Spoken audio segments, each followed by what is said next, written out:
amanhã. Até lá.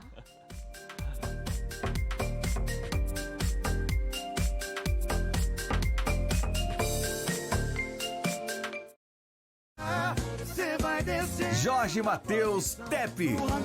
Disponível nos aplicativos de música. Jornal do Almoço. Oferecimento. Facta. Receba dinheiro na sua conta sem sair de casa. Ligue agora. Olá, boa tarde. Bem-vindos ao Jornal do Almoço desta segunda-feira, 22 de junho. No anúncio de sábado, 12 regiões tiveram mudanças nas bandeiras do distanciamento controlado do governo do estado que começam a valer amanhã. Essa classificação ainda é provisória. Os prefeitos tiveram um fim de semana para pedir reavaliação dos dados. O governo se reuniu nessa manhã com o gabinete de crise para analisar os recursos dos prefeitos. E à tarde deve então anunciar se vai ter mudanças que passam a valer a partir de amanhã. Vamos dar uma olhadinha então como é que ficou o mapa? Olha só. 5 regiões passaram da bandeira laranja para vermelha, que é de alto risco. Capão da Canoa, Novo Hamburgo, Canoas, Porto Alegre e Palmeira das Missões. E da amarela para laranja, Pelotas, Cachoeira do Sul e Santa Cruz do Sul. Já as regiões de Uruguaiana e Caxias do Sul migraram da bandeira vermelha para laranja. E para a bandeira amarela passaram as regiões de Santa Rosa e Bagé. Como a gente viu, Porto Alegre está entre as cidades com risco alto de contaminação. E a Prefeitura divulgou regras mais brandas de distanciamento do que prevê a bandeira vermelha e que passam a valer já a partir de hoje. E mesmo com a recomendação de ficar em casa e de usar máscara, o calor desse domingo lotou a orla do Guaíba. O prefeito Nelson Marquesan Júnior vai conversar ao vivo com a gente daqui a pouco para falar sobre isso. E tem novidades também na previsão do tempo já a partir de hoje. Daqui a pouquinho, o Marco Matos vai estar por aqui e eu te convido para ficar com a gente. O Jornal do Almoço está só começando.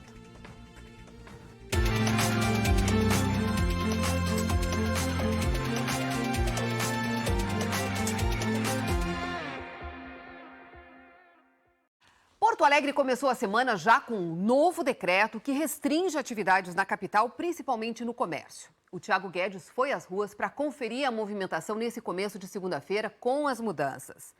Mesmo mais duras em relação às últimas semanas, são regras, em alguns casos, mais brandas que o indicado pela bandeira vermelha, a projeção inicial da condição de Porto Alegre para a nova atualização do distanciamento controlado do governo do estado.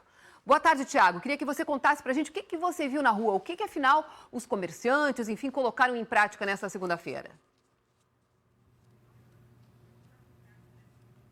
Boa tarde, Cristina. Pois é, a gente percorreu essa manhã ali a região da Rua dos Andradas, Avenida Borges de Medeiros. A gente encontrou bastante gente na rua, viu? E muitos comerciantes, principalmente os pequenos, assim, preocupados, não sabendo exatamente o que fazer. É porque, a partir de amanhã, tem bandeira vermelha aqui na região metropolitana e todo mundo tem que fechar as portas. Comércio considerado essencial. A gente tem imagens, então, a gente circulando ali pelo centro da capital, percebeu que as grandes lojas permanecem fechadas, já as pequenas, algumas a gente encontrou até elas abertas. Outras com a grade pela metade ali nesse meio de movimento, com os funcionários dentro das lojas, sem exatamente se abrem ou se fecham, a posição dos patrões. É que assim, a Prefeitura de Porto Alegre, com o decreto, autorizou o funcionamento, por exemplo, de microempreendedor individual, inclusive nos shoppings. Tem também diferença com relação, por exemplo, ao decreto do Estado, da bandeira vermelha, permitindo o funcionamento de restaurantes até às 5 horas da tarde, servindo refeições aqui em Porto Alegre. E com a bandeira vermelha do Estado, não é permitido, só pode ter a entrega de refeições. Tem diferença também com relação ao funcionamento de academias. Aqui em Porto Alegre, segundo a Prefeitura, elas vão poder seguir funcionando, atendendo alunos com distanciamento. No decreto do Estado, a bandeira vermelha não permite funcionamento de academias. Essa manhã, a Federação do Comércio, a Federação da Câmara de Dirigentes e Lojistas aqui do Estado, se pronunciou e o presidente se disse bastante preocupado com esse abre e fecha. Vamos ouvi-lo. Estamos apreensivos com os constantes decretos fecha, abre, fecha.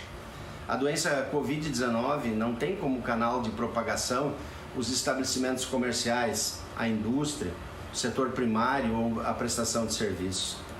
O gargalo está na falta de infraestrutura da saúde, e há muitos anos, e que é da responsabilidade dos gestores públicos. Dissemina-se o medo através de decretos em série, com justificativas dúbias. Cerceia-se a economia, já combalida por uma recessão histórica no Brasil, por erros de políticas públicas. O reflexo atual no cenário é o fechamento de 90 mil postos de trabalho, sendo no comércio 25 mil. Somos a favor da vida em sua amplitude de conceitos. A FCDL defende a Carta Magna, o livre comércio formal. Esperamos que sejam revistos estes equívocos.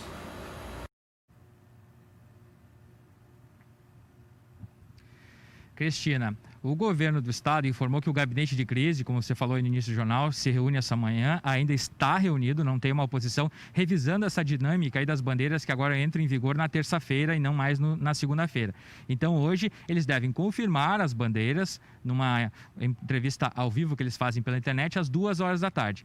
Confirmar ou revisar. A gente aguarda então novas informações no início da tarde. Tá certo, Thiago. Muito obrigada pelas suas informações. Bom, para entender melhor por que a Prefeitura da capital optou por decretar medidas menos restritivas do que estabelecem as regras do distanciamento controlado do governo do estado, nós convidamos o prefeito Nelson Marquesan para conversar conosco. Prefeito Nelson Marquesan, boa tarde. Bem-vindo mais uma vez ao Jornal do Almoço, ainda aqui virtualmente. Boa tarde, Cristina. É um prazer conversar contigo e com todos os telespectadores. Prefeito, o decreto que o senhor editou depois que o estado colocou Porto Alegre na bandeira vermelha não cumpre as restrições que foram estabelecidas no distanciamento controlado, né? Propositadamente, o senhor está descumprindo essas regras?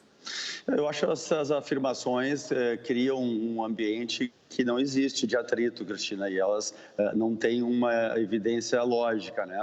Na verdade, Porto Alegre foi o primeiro município do Brasil a tomar medidas restritivas.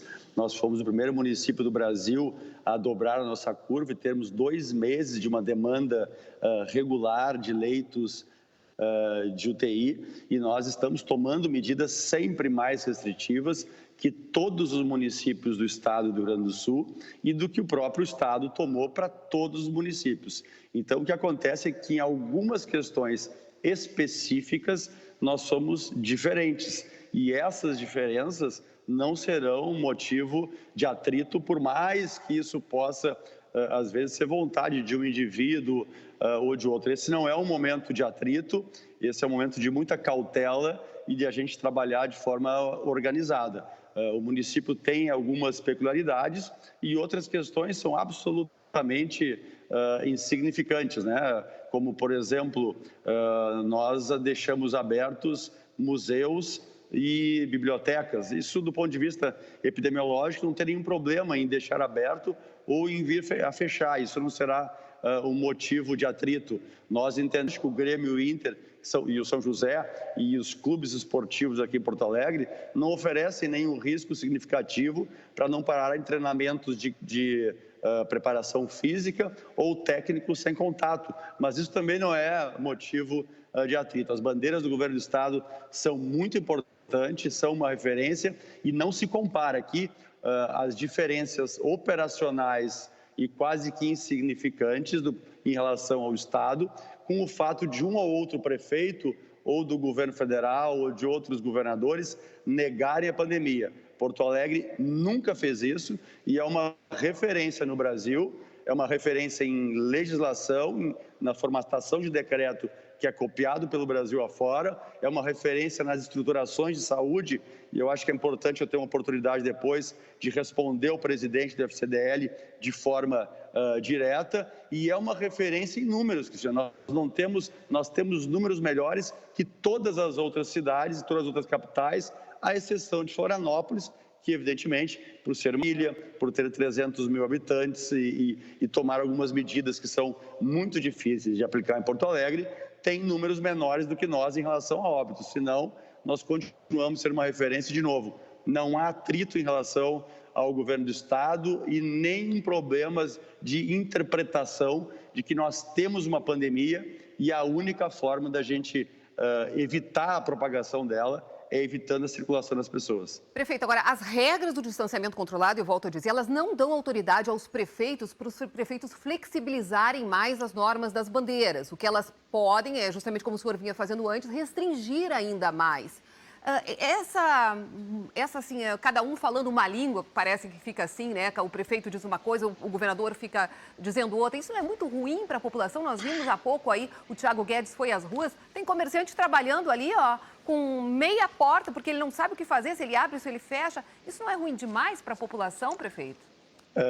Sim, é ruim demais, mas não há legislação que perdure durante uma pandemia toda sem ser alterada. Então, haverão muitas alterações, como ocorreram semanalmente, diariamente, nos decretos municipais e nos decretos estaduais. Esse é o primeiro ponto. E não há também regra que seja unânime de uma pandemia para tantos municípios. Porto Alegre tem algumas peculiaridades, sob pena de gerarmos um caos em algumas áreas, como no transporte coletivo, por exemplo, a gente há de ter algumas especificidades. Esse é o fator. A diferença operacional, Cristina, e específica de algumas áreas é o que menos importa agora nesse momento, né? A gente não pode tirar o foco de que o momento ele é unânime entre todas as pessoas da área da saúde e todos os gestores. Precisamos ter cautela e diminuir a circulação. E como foi colocado aí na reportagem, que eu peguei alguns segundos antes de entrar, não é o que nós estamos vendo aí nos últimos dias. Permaneceu em bandeira laranja. Só que a gente vai ver que as equipes de fiscalização tiveram muito trabalho em relação às aglomerações. Foram feitas fiscalizações aí em praças, ruas, pessoas assinando termo circunstanciado porque estavam consumindo bebidas alcoólicas em locais públicos, o que está proibido de acordo com o decreto municipal aqui de Santa Maria. Lembrando que foram feitas mais de 400 ligações relacionadas aí a aglomerações no fim de semana, no início da noite de sexta-feira até o início dessa segunda-feira. Denúncias devem ser realizadas pelo número 153. Cristina, volto contigo. Ok, Vanessa, obrigada. E olha só, a Brigada Militar fechou festas clandestinas em algumas cidades aqui do estado nesse fim de semana. Em Canoas, na região metropolitana, 150 pessoas estavam em uma festa com jogos, bebidas e som alto. 34 eram menores. A proprietária não tinha autorização para o evento. No norte do estado, em Passo Fundo, outra festa com 150 pessoas. A proprietária da casa prestou depoimento e foi liberada. Em Ijuí, a Brigada e a Prefeitura foram até um posto de combustível que reunia cerca de 50 pessoas. 4 foram presas por resistência, desacato e desobediência. Elas também foram enquadradas por infração de medidas de segurança no combate à Covid-19. O dono do posto foi autuado. Em Santa Maria, a Guarda Municipal recebeu mais de 200 denúncias de aglomerações em 24 horas. 3 locais foram fechados, sendo que um deles já estava interditado. Na cidade de Candelária, no Vale do Rio Pardo, a Brigada Militar precisou dispersar grupos de pessoas que estavam aglomeradas em uma rua da cidade. A maioria estava sem máscaras. Aqui na capital, 2 homens foram mortos durante assaltos ontem à noite. Um deles foi no centro, por volta das 9 horas da noite. Um homem de 45 anos foi morto a facadas enquanto caminhava na rua Marechal Floriano. Imagens de câmeras de segurança mostram o autor do crime fugindo com uma faca. Um pouco mais tarde, por volta das 11 da noite, no bairro Floresta, Júlio César Nunes da Silva, de 57 anos, foi assaltado e morto enquanto caminhava pela rua Tiradentes. Ele não percebe, mas é seguido por 2 homens que se aproximam e tentam rendê-lo. Segundo a Polícia Civil, Júlio reagiu e tentou dar um soco em um dos criminosos, que revidou, atingindo a vítima com golpes de faca no abdômen. Ele morreu no local. Os 2 criminosos fugiram. Se alguém tiver informações sobre os autores desses crimes, pode entrar em contato com a polícia pelo número 181. Agora nós temos um alerta para fazer. Se você recebeu uma ligação dizendo que o seu cartão de crédito foi clonado, cuidado, isso pode ser um golpe. Bandidos se passam por atendentes de centrais de atendimento para roubar dados pessoais e o próprio cartão das vítimas. A reportagem é do Giovanni Grisotti. Tudo começa com uma ligação no telefone fixo da residência. Os bandidos simulam a chamada da central de segurança do cartão de crédito, como revelam gravações obtidas por exclusividade pela RBS TV. O motivo do meu contato é referente a uma compra do valor de R$2.500. Gostaria de confirmar essa compra com a senhora. Não, eu não estou comprando O falso atendente convence a vítima de que o cartão dela foi clonado. Possivelmente a senhora foi vítima de uma clonagem de cartão de crédito. Então tem que cancelar o meu cartão, né? Só um minuto que eu vou entrar, ao cancelamento do bloqueio do cartão da senhora. Não, mas eu posso segurança, a ligação é muito importante para nós. A gravação, que parece ser a do banco, também é falsa. O bandido diz que precisa enviar com urgência um funcionário do banco para buscar o cartão, supostamente clonado, na casa da vítima. Ele afirma que a seguradora precisa do cartão e da senha para investigar a fraude. Ali alguns eram os funcionários, essa pessoa que aqui enviam. Baseado, não sei, não queria sabendo que não podia fazer isso, entreguei o cartão e assim tudo, cara. O prejuízo de quase R$8 mil do morador de Santa Maria, na região central do estado, aconteceu minutos depois. 6 prestações de 1.300 e poucos, não. E o banco ressarciu o senhor? Não, que a responsabilidade era minha, que eu tinha dado a senha e que eu não podia fazer nada. O Procon afirma que nesses casos em que o cliente acaba entregando a senha e o cartão para o bandido, é mais difícil conseguir ressarcimento por parte das instituições financeiras. Se acontecer do consumidor entregar a senha, entregar o cartão de crédito a um terceiro, nesse caso, realmente pode ser aplicado esse entendimento que exclui a responsabilidade do fornecedor. Se houver a comprovação da falha na prestação de serviços, né, que houve um vazamento de informações, que não houve um cuidado em relação às práticas de fraude, a administradora de cartão de crédito ou a instituição financeira podem responder. A Polícia Civil de Santa Maria identificou parte da quadrilha que atua por lá. Conseguimos identificar 3. Três desses golpistas. Foi apreendido um material, os crachás com os nomes, maquininhas, celulares, enfim. Pretendo pedir a prisão preventiva deles. Em outra forma de aplicar o mesmo golpe, os bandidos avisam sobre a falsa clonagem e pedem para a vítima desligar o telefone fixo e ligar para o número que aparece na parte de trás do cartão. A pessoa não percebe que o bandido continua na linha para interceptar a ligação, que seria para o banco, e ainda recebe esta instrução. A senhora vai cortar esse cartão ao meio, na vertical, mas o chip, que é aquela parte prateada dele, não poderá ser danificado, porque através desse chip nós vamos conseguir saber localizar da onde partiu a clonagem do cartão da senhora. Com o chip intacto, o criminoso ainda tem a possibilidade de fazer transações bancárias. Um dos casos mais recentes aconteceu na semana passada em Caxias do Sul. A câmera de segurança registrou o momento em que o falso funcionário chegou para retirar o cartão de um idoso, que perdeu R$6 mil.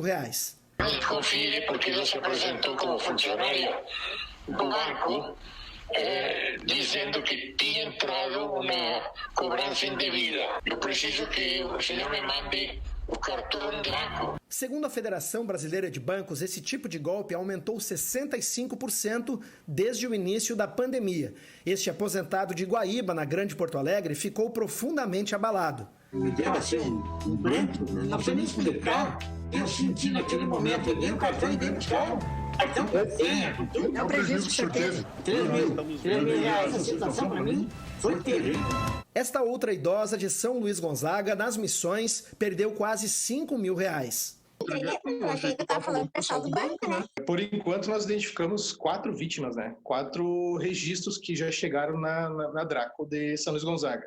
Via de regra, são compras, né, feitas com essas maquinetas, né, de cartão de crédito, mas também há registros de saques em agências bancárias.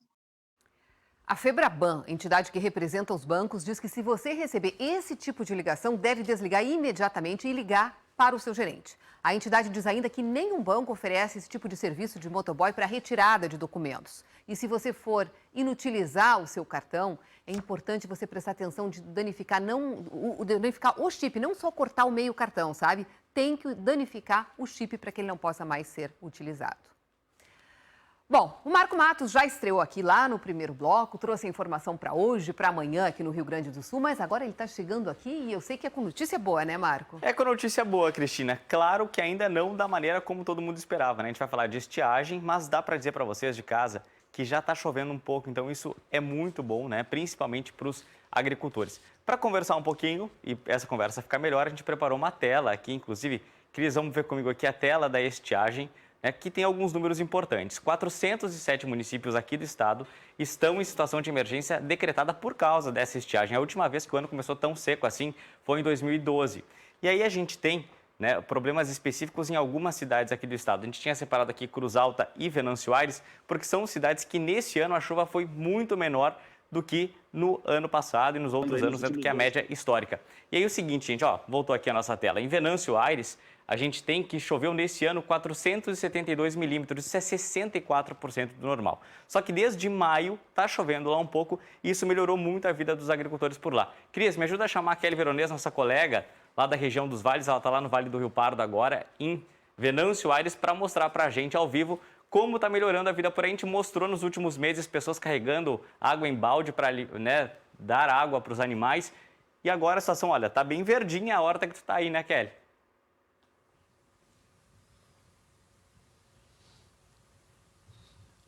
Oi, Marco, boa tarde para ti, boa tarde, Cris, e para quem nos assiste. Olha, a situação aqui está bem melhor, sim, em comparação a alguns meses atrás, porque a estiagem castigou aqui Venâncio Aires, principalmente para os moradores do campo, porque praticamente todas as localidades aqui do interior de Venâncio Aires foram afetadas com a falta de chuva suficiente. A gente tem imagens para mostrar aí que você pode conferir como é que estava a situação em janeiro, e são cenas tristes da gente assistir e até mesmo de acompanhar, porque faltava água em açude, faltava água em poço, ou seja, a água ela era insuficiente para abastecer os animais e para abastecer também os próprios moradores e a plantação. Com isso, a agricultura sentiu, foram mais de 100 milhões de reais de perdas na agricultura.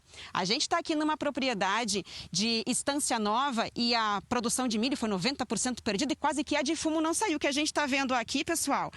São plantinhas mudinhas de fumo e tabaco e com sorte o produtor daqui conseguiu remanejar água de outra propriedade e aí vai sair então a safra de fumo por aqui, Marco. Eles estão contando com boas notícias e que você possa trazer elas. Boa sorte na nova função. De maneira bem rápida, Kelly, para explicar para vocês. Vai chover bem, né, no finzinho desse mês que vem também, mas em agosto, Cris, infelizmente, vamos ter período de seca, né, ou seja, períodos prolongados de estiagem de novo. Bom, nos próximos dias você conta todos os detalhes pra gente. Marcos só está chegando aqui no Jornal do Almoço. Ótima tarde a todos. Amanhã a gente está de volta. Até lá. Muito bem.